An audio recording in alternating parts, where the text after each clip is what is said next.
आधी लक्षात आलं असतं तर माझ्या 7,000चे नुकसान मी वाचवू शकले असते. माझीच चूक झाली, आता ही मलाच भोगावी लागणार आहे. काय झालं सांगते मंडळी.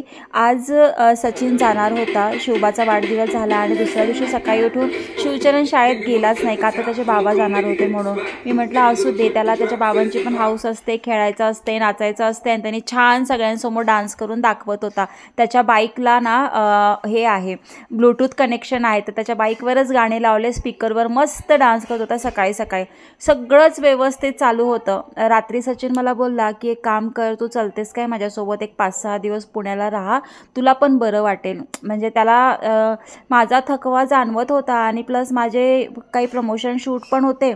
मला बोलला की सगळे प्रोडक्ट घे आणि शाळेमध्ये काय मेसेज करून सांग आणि चल म्हणे माझ्यासोबत.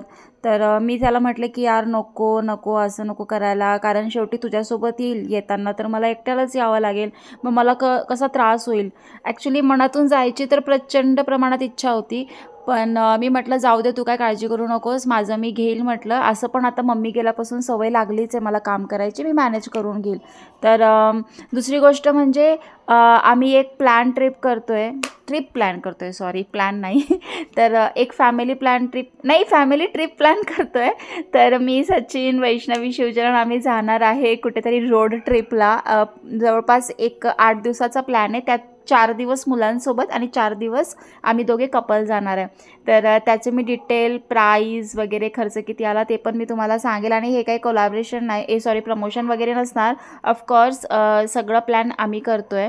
तर त्या सगळ्या डिटेल्स मी तुम्हाला सांगेलच, कसा बजेट वगैरे केला आम्ही. त्यानंतर तो जाणार होता म्हणून पटापट घरातलं सगळं आवरून घेत होते. परवा एका व्लॉगला कमेंट आली की ताई तू सगळं एकटी करते, तुला मदतीला कोणी नाही आलं का, सासू वगैरे. तर मी ॲक्च्युली मला ते आवडत नाही की कोणाला काम वगैरे सांगावं, आणि त्यांनी विचारलं होतं पण मी त्यांना म्हटलं की नको, माझं मी करते, कारण मला शूट पण करायचं होतं आणि कसं मी कम्फर्टेबल नसते शूट करण्यासाठी, तर त्यामुळे.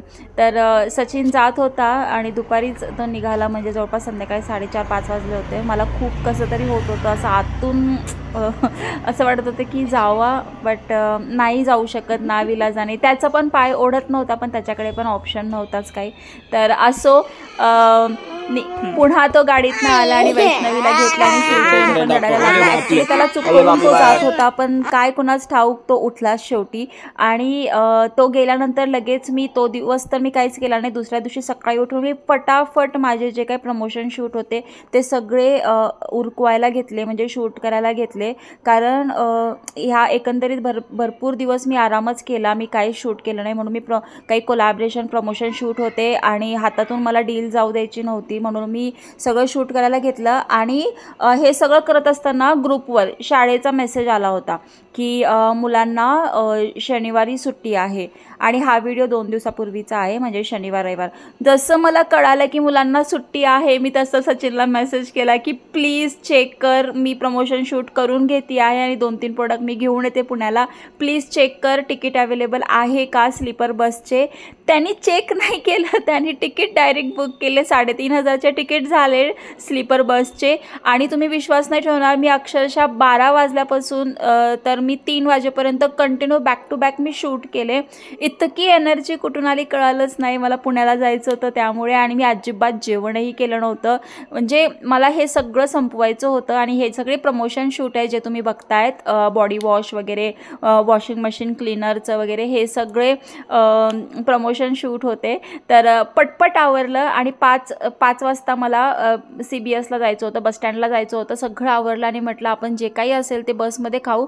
टिफिन तर सकाळी झालेलाच होता वैष्णवीचा, म्हणून वैष्णवी तर जेवली, शिवचरण पण जेवला होता, पण मला जेवायलाच वेळ नव्हती. आणि हीच गोष्ट जर मला खरंच काल माहिती असते की मुलांना सुट्टी असणार आहे, तर मी का माझे पैसे वायाला घालवले असते. म्हणजे 3,500 रुपये जायला, 3,500 रुपये यायला, आणि बाकी ऑटोमध्ये मुलं जे खातात हे सगळं वेगळंच आलं. म्हणजे इतकं मला रिग्रेट फील झालं की यार सचिन एवढा मला हे करत होता की चल चल चल. तर शुक्रवारच्या रात्री, म्हणजे शुक्रवारच्या संध्याकाळी मी निघाले. आणि ह्या नाशिकमधला जो हे आहे ना घर, मला खरंच कळत नाही की हा मला हॉन्टेड का वाटतं. जर कुणाला ह्याची स्टोरी माहिती असेल तर प्लीज सांगा. मुंबई नाका रोडवरती आहे ते. आम्ही बस स्टँडला पोहोचलो आणि मी प्लीज म्हणजे मला तर वाटते की थँक्स टू एव्हरीवन की त्यांनी प्रत्येक वेळा मला कमेंट केली की ताई तू सिटिंग बसने नको जात जाऊ, 2 मुलांना घेऊन प्रवास करतेस हे ते. आता एडिटिंगच्या वेळी इथला व्हॉईस म्यूट झालेला आहे, तर तुम्ही इग्नोर करा.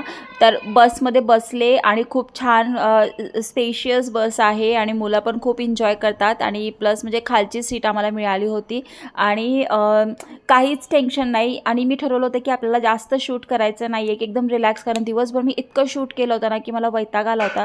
डेली व्लॉगपेक्षा जेव्हा प्रमोशन शूट करते ना तर डोक्याची भजी झालेली असतात, काय सांगू. बसमध्ये मला एक गोव्याचे माझे फॉलोवर भेटले, वॉशरूमला उतरले होते तर त्यांनी मला माझी इंस्टाग्रामची प्रोफाईल दाखवली. म्हटली ताई आम्ही तुम्हाला फॉलो करतो आणि आम्ही महाकालला गेलो होतो. तर भारी वाटलं खरंच.